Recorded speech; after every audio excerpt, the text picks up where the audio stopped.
The topic of today's lecture is Era of Uncertainty in Pakistan's Foreign Policy, Determinants, Trends, and Search for Stability. This is the first lecture of the series of the lectures that we will have in the combined session of around 45 topics, and the reading of the same topic with the updated version will also be shared in the WhatsApp group of all the candidates who get a prior registration to this particular session. I will be sharing the details in the end so that you can just access this session, or you can just be part of this session. So without any further disruption, I'm just going to talk about today's topic. I would be discussing this topic first and later allowing you individuals to have a word on this. So the foreign policy of Pakistan, this topic basically contains this particular outline. We will be talking about following things, which include what is foreign policy? What are objectives of foreign policy of Pakistan in line with the current administration at hand? What are the major determinants of Pakistan's foreign policy? Followed by the global power dynamics or the change shifting global geopolitics and shifting sense of the global geopolitics, followed by the critical assessment of the foreign policy from 2018 to 2021, so that you may have a clear-cut analysis, clear-cut overview as to what has happened in Pakistan and on foreign policy front, and what has gone good or bad. What are the major achievements during this particular tenure? What are certain challenges that Pakistan currently faces in the inherently the polarized world? Then what is the future? What are future recommendations? What is the course correction that Pakistan can and should take in order to have an effective foreign policy abroad? So foreign policy के जब भी हम topic की बात करते हैं तो founding father की विजन थी, उसको हमें जहन में रखना चाहिए.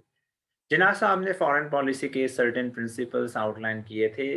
First among many was our foreign policy is one of the friendliness and goodwill towards all the nations of the world. This actually conveys the uh, intention of Pakistan's foreign policy कि आप में से कोई हमसे दोस्ती करना चाहे तो we are up for that.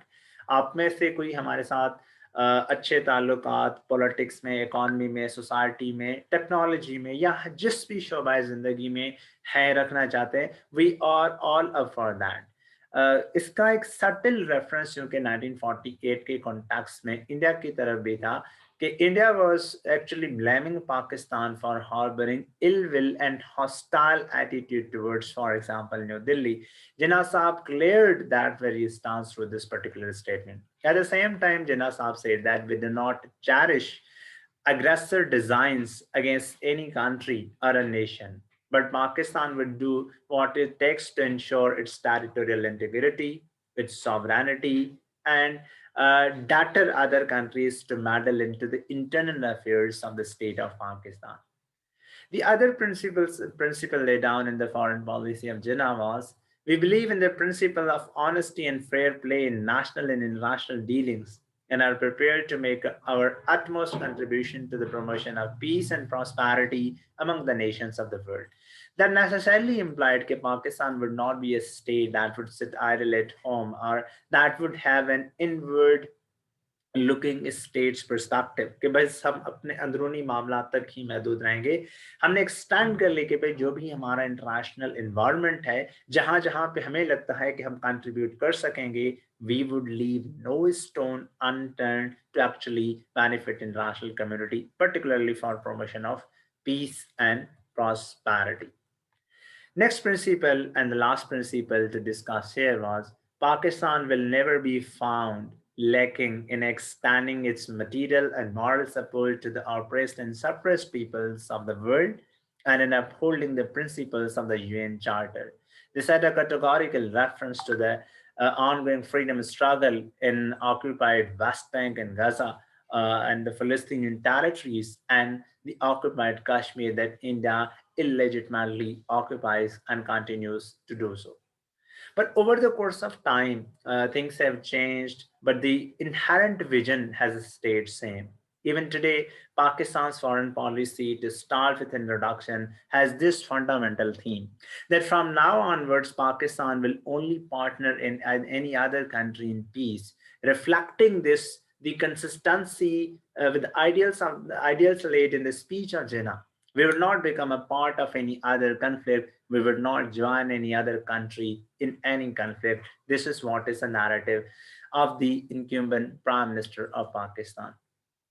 सो अगर हम एक बेसिक इंट्रोडक्शन पाकिस्तान की फॉरेन पॉलिसी का देखें तो पाकिस्तान की foreign policy over the course of time बहुत ही हाइज एंड लोज का शिकार रही है. In cold war Pakistan was aligned with America, then abandoned by America, then again had a for example strategic alliance with America in the form of fighting Soviet Union out, and later the post 9/11 developments actually brought them together. Otherwise, Pakistan was previously abandoned by the United States of America.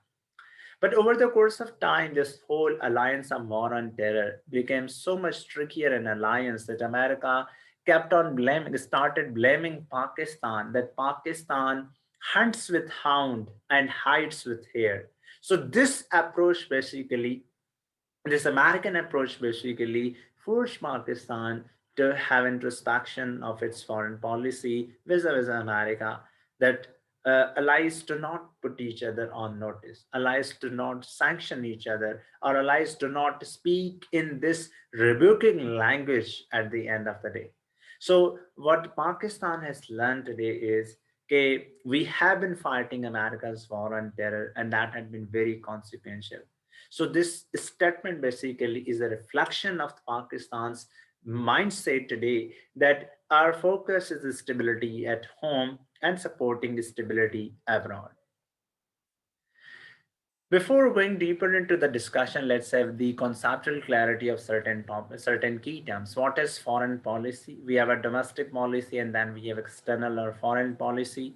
A foreign policy is basically a policy that consists of strategies which are used to protect international and domestic interests and determine the ways it interacts with the other states and non-state actors. और foreign policy का बुनियादी तौर पर जो मकसद होता है वो ये होता है कि किस तरीके से हम अपना जो कौमी मफाद है उसे सिक्योर कर सकते हैं. Often that is non-violent, but if necessary, what are certain legally violent ways to secure that very interest. आप कह सकते हैं कि totality of a state's interaction in the external environment is what constitutes the foreign policy. Even Henry Kissinger once said that the foreign policy is basically the reflection of the domestic policy. If a state is stable at home, it is liable to be stable in the external environment. What are objectives of foreign policy? Pakistan's foreign policy consists of the following objectives, which include but are not limited to promotion of Pakistan as a dynamic, progressive, moderate, and a democratic Islamic country. There are many countries around the world which try to blame Pakistan that it is allegedly a state sponsor of terrorism. It is a state taken over by the radical organization. It is a state where there is no space for the minorities, or where the religious persecution is basically rising, and Pakistan is controlled by centralizing tendencies. So our first objective is basically to shun this notion, debunk this notion that this is the total propaganda against the state of Pakistan. We are not so. In fact, we are dynamic, we are progressive, we are moderate, and at the same time democratic as well as Islamic country. Next is developing friendly relations with all countries of the world, especially with the major powers and the immediate neighbors. हमारी foreign policy का major pillar ये है कि हमने basically जैसे international environment के लिए कहा जाता है कि you can have the friends of your own choice but your neighbours are permanent. तो हम नेबर्स के साथ अमन के साथ रहना चाहते हैं. And at the same time जो भी मेजर पावर्स हैं which includes China, obviously, which includes Russia, United States of America, some European, Latin American, African, or even Middle Eastern countries, we would develop, maintain, and expand their friendly relations with all those countries. But at the same time, one categorical objective must stand open to all, and that is we would safeguard the national security, geostrategic interest, including Kashmir. Our foreign policy resonates with this particular theme as well. Okay, Kashmir is not just a part of foreign policy, it is basically a major part of foreign policy of Pakistan that basically determines Pakistan's relations, particularly with our neighbor India. Next is consolidating our commercial and economic cooperation with the international community. This simplifies that our relations with the countries around the world would not solely be geopolitical or geostrategic. We at the same time believe in the geoeconomics as well. International community here simply means all countries which are except Pakistan. यानी पाकिस्तान के अलावा जो दुनिया में 191-92 जितने भी ममालिक हैं, हम सब के साथ जिसके साथ भी हमें ठीक लगेगा, सूटेबल लगेगा, हम अपनी कमर्शियल कोऑपरेशन एक्सटेंड करते जाएंगे. अगर वो अमेरिका के साथ हो जाती है, दैट इज गुड. अगर वो चीन के साथ हो जाती है, अगर वो लेट्स से सऊदी अरेबिया के साथ हो जाती है, ईरान के साथ हो जाती है, that would be okay. Safeguarding the interest of Pakistani diaspora abroad. This is again very important aim of our foreign policy because सिर्फ वो पाकिस्तानी नहीं है जो कि पाकिस्तान में रह रहे हैं. They are also Pakistanis who live abroad, who constitute diaspora of Pakistan and play a very vibrant role in actually branding what Pakistan is. Actually reforming the image of the state of Pakistan as a whole.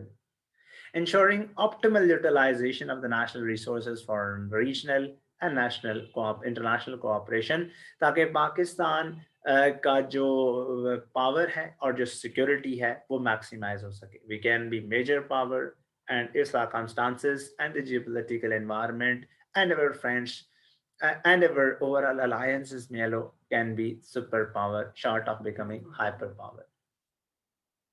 Pakistan की foreign policy की क्या major determinants? We have just categorized this debate into internal and external determinants. In internal, you can say that the geopolitical environment shapes Pakistan's foreign policy. Napoleon Bonaparte once said that the geography is the mother of strategy. Or as I told you just a few minutes ago, that you can have friends of your own choice, but your neighbors are permanent. So the shift in the geopolitical environment actually shapes a country's foreign policy. So since its birth, Pakistan's geopolitical environment had been very hostile, particularly violence instigated by the India and the irredentist claims laid down by Afghanistan that shaped Pakistan's geopolitical environment, and hence the idea of security state came to dominate the foreign policy. But over the course of time, again, हम और भी मिसालें ले लें, so it was the Soviet invasion in Afghanistan that was again the change in the geopolitical environment that brought new changes. America's involvement into Afghanistan in the post 9/11 era that again brought Pakistan into equation what it is now. And now again American withdrawal from Afghanistan and the expansion of Indian foothold in Afghanistan as a security threat to Pakistan basically constitute what we call the geopolitical environment that shapes Pakistan's foreign policy. Next is historical legacies and past traditions that have been laid down in the speech of Jinnah, the points we already talked about. Then the socio-economic conditions that we have, कि हम economic stage के हम society के तौर पर क्या हैं, क्या हम एक ऐसी सोसाइटी हैं जो आपस में इंटीग्रेटेड है ताकि हम किसी जो फॉरेनर है, आउटसाइडर है, उसकी बातों में नहीं आ जाते. We do not work for this enemy state. Economic condition simply means क्या हम मकरूज रियासत तो नहीं है, क्या हम इंडस्ट्रियल स्टेट हैं. चार बेसिकली इकोनॉमी की स्टेजेस होती है ना. आपके पास एक तो एग्रीकल्चरल स्टेज होती है, फिर सेमी इंडस्ट्रियल, फिर इंडस्ट्रियल, और फिर आजकल की जो स्टेट है वो है फिर आपकी नॉलेज इकोनॉमी, फिर techno economic economy. So economic state basically shapes Pakistan's foreign policy. If a country is economically dependent on other countries, definitely it would not have that much say in its foreign policy. For example, that was particularly evident in Prime Minister's speech, quote unquote, okay, while Pakistan simply couldn't participate in Kuala Lumpur summit was on one hand because Pakistan wanted to avoid the fissures within the Muslim world, but at the same time, a few countries actually exercised economic leverage over the state of Pakistan, and that actually led to a subtle subservient foreign policy in that particular space and time. Take for another instance, Pakistan's economic conditions didn't allow to start hostilities with America by saying it no in the post 9/11 security environment. So Pakistan simply became partner of America in the global war on terror. So political system and structure. This is important. We have two types of political system. One is democratic and other is dictatorial. In former, the decision making is basically decision making related to foreign policy is based on the public opinion. कि लोग क्या चाहते हैं. For example, in 2015, when Pakistan was asked by Saudi Arabia to send its troops into Yemen war, Pakistan simply said, no, we can't do that because Pakistan's public opinion didn't allow that. And the democratic government at that point in time actually uh, couldn't take decision in sending troops because the public opinion was against that. But in dictatorial governments, public opinion has little space. In fact, the narrow circle or the leader's will becomes the general will. For example, that happened in, let's say, in the time of Ziaul when Pakistan actually supported American-led, American-sponsored and Pakistan-supported Mujahideen movement in Afghanistan to drive the Soviet Union out. And that was exactly the case with Pervez Musharraf in the post 9/11 era. On one hand, it is true that Pakistan was intimidated.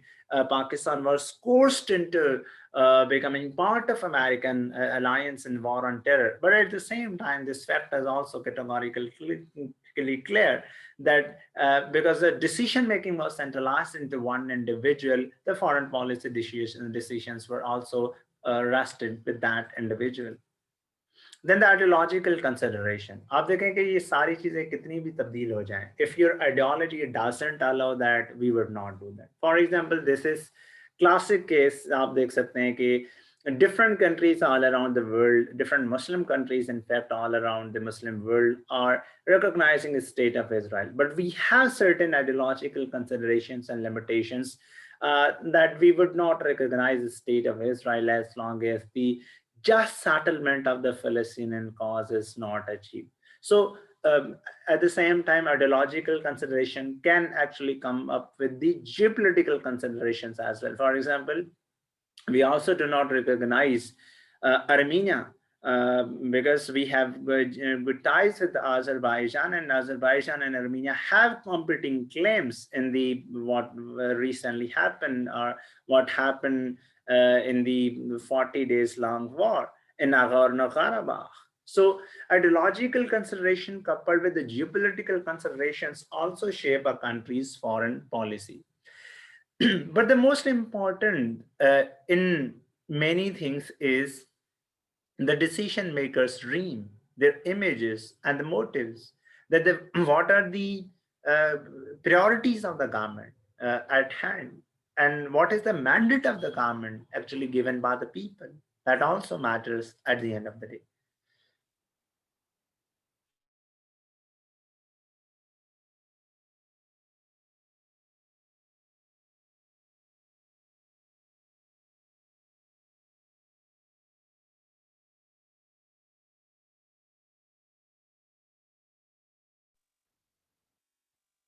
Then we have certain external factors as well, which include external environment.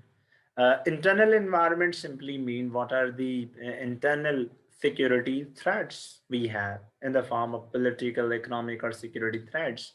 We have to do with external environment as well. What is the nature of polarity? Who is dominating the international environment? And what are the trends in the international environment?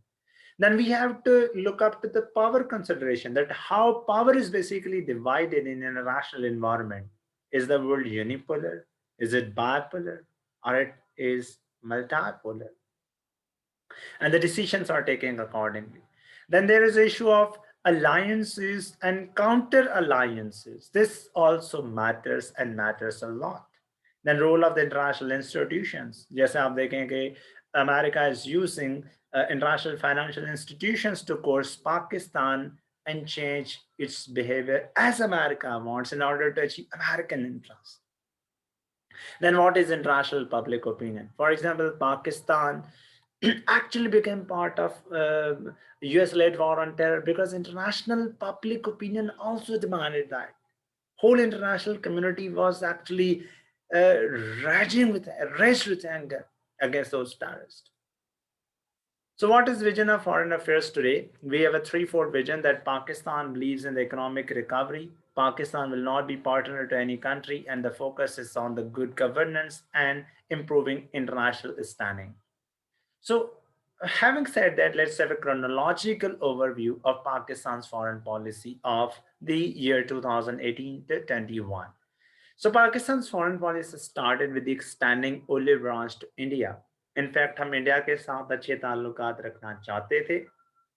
We went on telling to the world that we will not start the war. Both Pakistan and India are nuclear powers, and if tensions escalate, the world will face danger. Even Prime Minister Imran Khan told himself that I want to tell India that war is not a solution to any problem. The winner in war is also a loser. War gives birth to a host of other issues. Or Pakistan kept on investing in India, from Kartarpur corridor to, let's say, saying publicly, if India takes two steps towards Pakistan, we will take two. But what was the response of India? India responded with the, let's say, alleging Pakistan with the idea that it is a state sponsor of terrorism without actually looking into the facts. India went on telling international community that Pakistan was behind Pulwama crisis and there was a dogfight on February 27, 2019. And this was followed by the revocation of Article 370, and today the relations are uh, basically on the lowest ebb. The second thing that we saw in Pakistan's foreign policy was religious harmony and peaceful coexistence. And this was particularly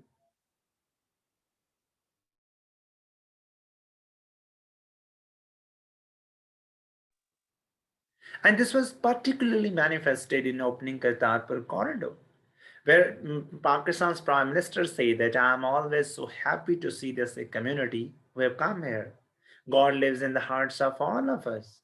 All the messengers who have come and gone only ever brought two messages, and that of peace and that of justice.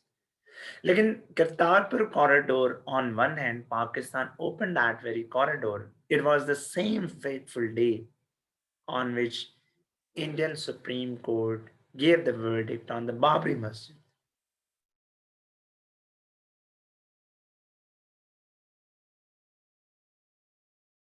And the verdict categorically said that Ram Mandir Babri Masjid ke saath banega. In fact, the out of three portions, two were dedicated to why okay, two were dedicated to basically to Ram Mandir.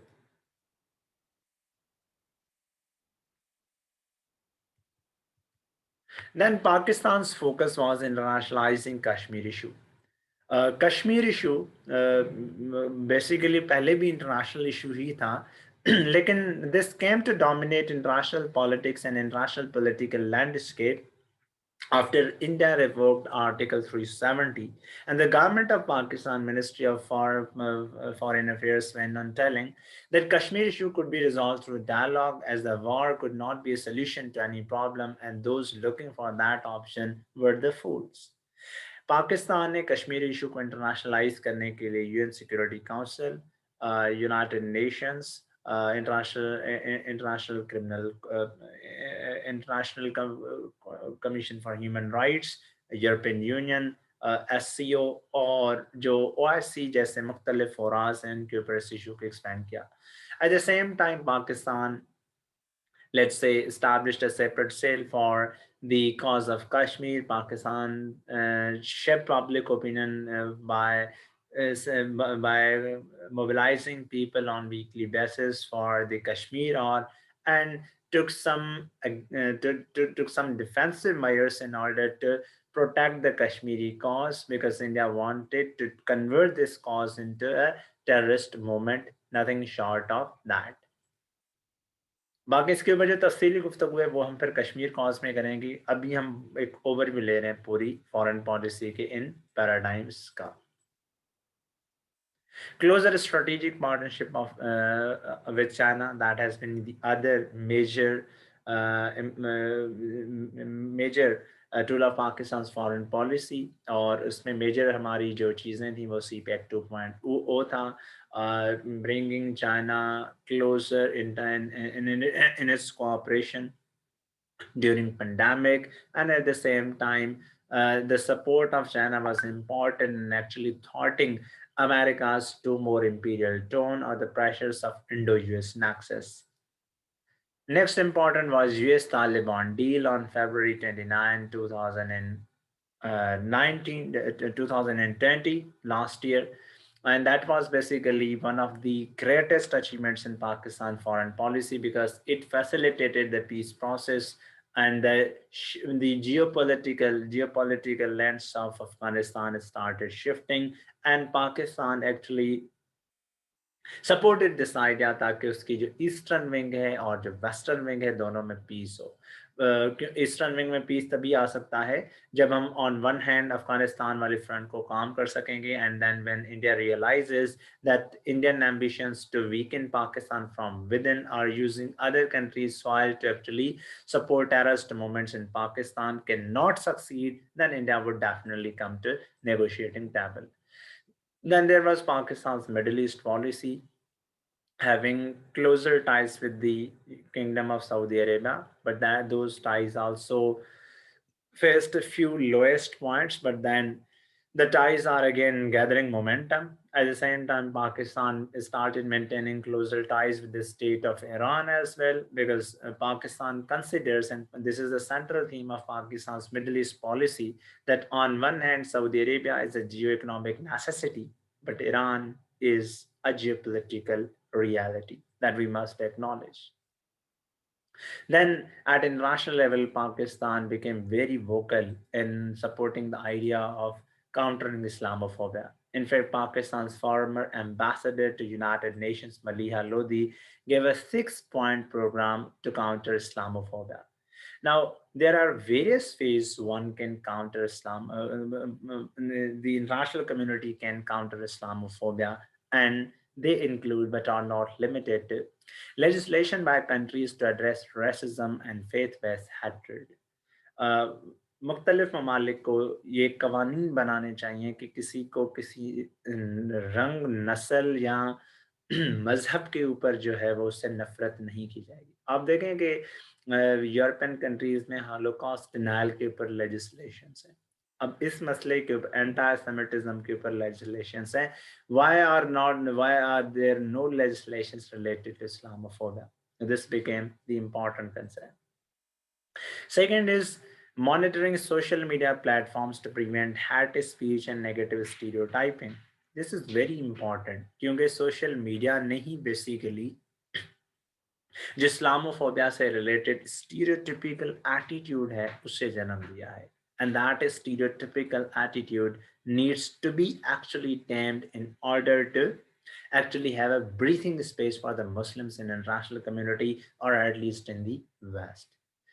Then there must be a focused strategy to counter Islamophobia. This simply means that we should have a clear-cut plan, and all countries, specifically from the Muslim world and our allies, must be taken on board that this issue is not solely the Muslim issue.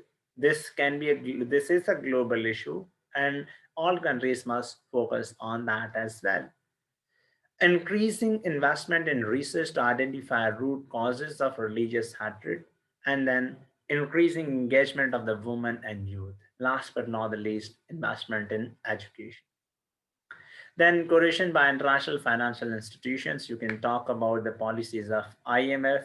जैसे शुरू में America ने पाकिस्तान को जब कर्जा जात दिए तो उस वक्त there was peace process going on in Afghanistan, और पाकिस्तान वाज बेसिकली फोर्स कि जब तक आप तालिबान को नेगोशिएटिंग टेबल पर नहीं लाएंगे, the measures of IMF would be going tougher. In fact, IMF went on telling Pakistan that you would have to open the treaties that you have signed with China related to CPEC. Take the case of FATA, Financial Action Task Force. Pakistan is losing some $8 billion annually because of the attitude adopted by the FATF, and that is purely politically motivated a move by the US Nexus. Then Pakistan's focus is now not on the hard power, but on the soft power, on tourism and rebranding Pakistan, because Pakistan has an image problem. In the international community, we have been represented, sadly and unfortunately, as a state that is prone to terrorist violence, a state that is failing, a state structure that is weakening, a nation that is in chaos, a country that is destabilized. So Pakistan's focus is to rebrand itself that it is not the country as is propagated by the enemies of Pakistan. Pakistan also has started de-securitizing its foreign policy, which simply means no use of the non-state actors in extension of the foreign policy goals. So what has Pakistan achieved so far? आप इन सब issues को ध्यान में रख के you can talk about certain geopolitical achievements, geoeconomic achievements, geostrategic achievements, what Pakistan has achieved during this particular time. लेकिन अगर हम एक थोड़ा सा क्रिटिकल एनालिसिस देख लें कि पाकिस्तान का ओवरऑल इन सब चीज़ों के बाद अब क्या सिनेरियो रहा है, वो ये है कि पाकिस्तान अब चाहता है कि हमने friendly and cooperative regional security structure adopt करना है जिसमें कोई पॉलिटिकल डिस्प्यूट्स ना हो, मिलिट्री कंपटीशन ना हो या स्ट्रेटेजिक कंपटीशन ना हो. We want to develop, we want to secure ourselves and we want to develop together. Secondly, Pakistan also realizes that there is a realization of peace through economics. कि military means के through peace कभी नहीं achieve हो सकता. Militarization, nuclearization, armament, arms race cannot lead to peace. In fact, that leads to security dilemma. Now our focus is we want to materialize BRI and its flagship project, China-Pakistan Economic Corridor, and at the same time supporting the regional economic integration and technological revolution. एक और major take away Pakistan की foreign policy में ये है कि we now believe in the avoidance of the military conflict both with the state actors. This avoidance doesn't mean that we don't want to secure our interests, but we know that if nuclear weapons go to war, no one is winner. And at the same time, we actually condemn every unilateral move in an interstate relations because that is not in line with the international practices, international norms, and the Charter of the United Nations. Pakistan ने अब ये भी बात बिल्कुल सामने रखी है कि on one hand we have Pax Indo-Americana and there are stresses within that in the international environment. So the only country that Pakistan can rely is China. So there is a need of a strong Pak-China friendship to help Pakistan emerge as a militarily strong and economically dynamic state.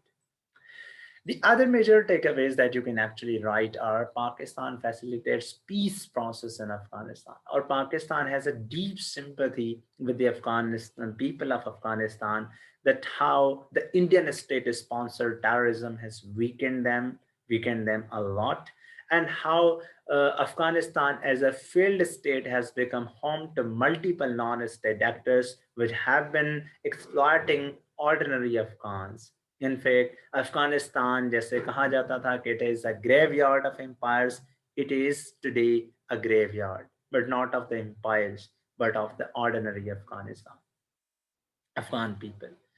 Another takeaway is Pakistan का consistent focus है Kashmir issue के ऊपर कि Pakistan is doing all it takes to actually convince India to lift the curfew in Kashmir and find its resolution as per the UN Charter as well as the Kashmiri people.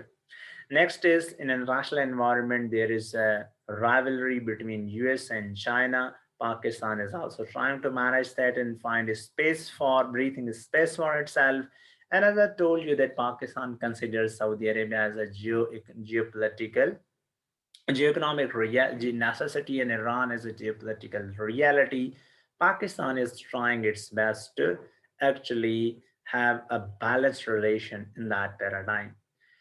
Next, fighting Islamophobia, and next is Pakistan is going to be part of multilateral bodies to address three chronic evils, and that include terrorism, separatism, and extremism.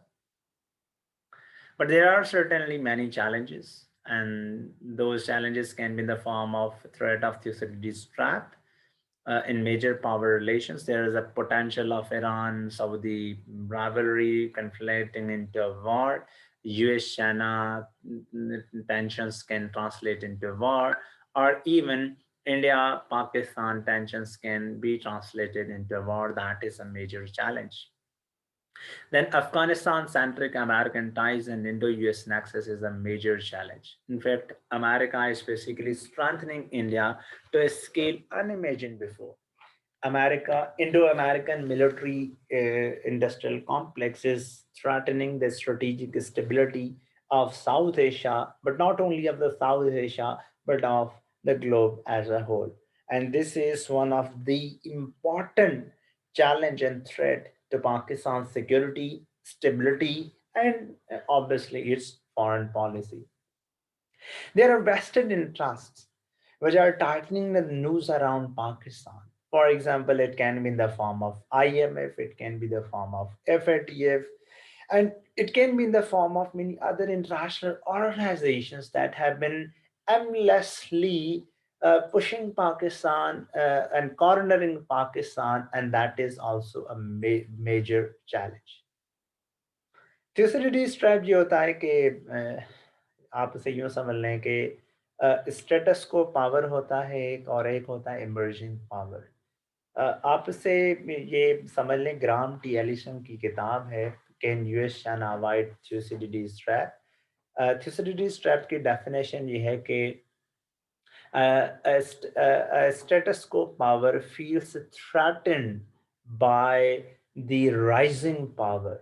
That is called Thucydides trap. आप देखें कि America क्या है, status quo power है, China क्या है, rising power है. So America is feared, America is afraid by the rise of China, and this basically fear can translate into a war.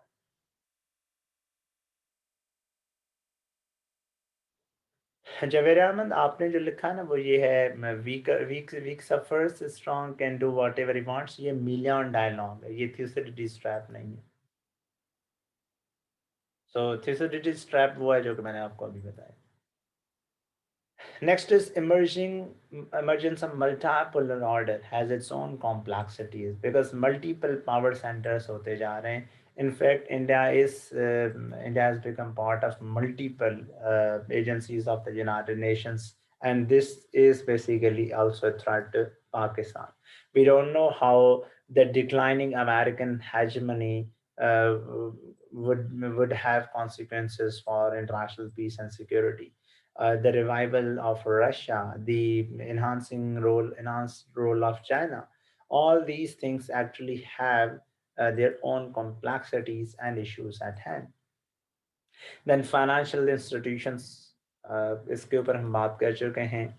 Unsettled issues on domestic front also weaken Pakistan's ability to articulate a proactive foreign policy. At times we have a bit reactive foreign policy, but we need to make it more proactive. So what is way forward? What is future recommendations? First and foremost thing is the frank civil military dialogue and a joint institutional response to the country's challenges on external front is the need of all. जब भी किसी मुल्क में civil military relations में balance होगा, the synchronisation of the narrative होगी, तभी जाके एक कोहेरेंट स्ट्रेटेजिक स्क्रिप्ट बनेगा जो कि एक मुल्क की फॉरेन पॉलिसी को एक इफेक्टिव फॉरेन पॉलिसी में ट्रांसलेट कन्वर्ट करने में अहम किरदार अदा कर देगा. Next thing is we must set house in order. This is something, this is the argument by Pakistan's National Security Advisor Mueed Yusuf. He is basically of the opinion कि foreign policy of the opinion जो कि हम पहले भी discuss कर चुके हैं कि foreign policy is basically the reflection of the domestic policy. तो जब तक हमारी डोमेस्टिक पॉलिसी बेहतर नहीं होगी, डोमेस्टिक कॉन्फ्लिक्ट्स हम रिजॉल्व नहीं करेंगे, we would not be able to be assertive and assertive in actually pursuing our national interest, or we will not be able to actually achieve what we want to achieve in a international environment. Next is new and constructive theme, जिसमें हम militancy के किसी भी form के rejection कर लें और हम बेसिकली मिलिट्री से इकोनॉमिक्स के ऑप्शन की तरफ जो है वो मूव करें. And in this sense, Bajwa doctrine offers one major principle, that is jihad is the prerogative of the state. So these are basically the concluding remarks. These factors are very much important to achieve foreign policy objectives and make long-term relations with the other states all around the world.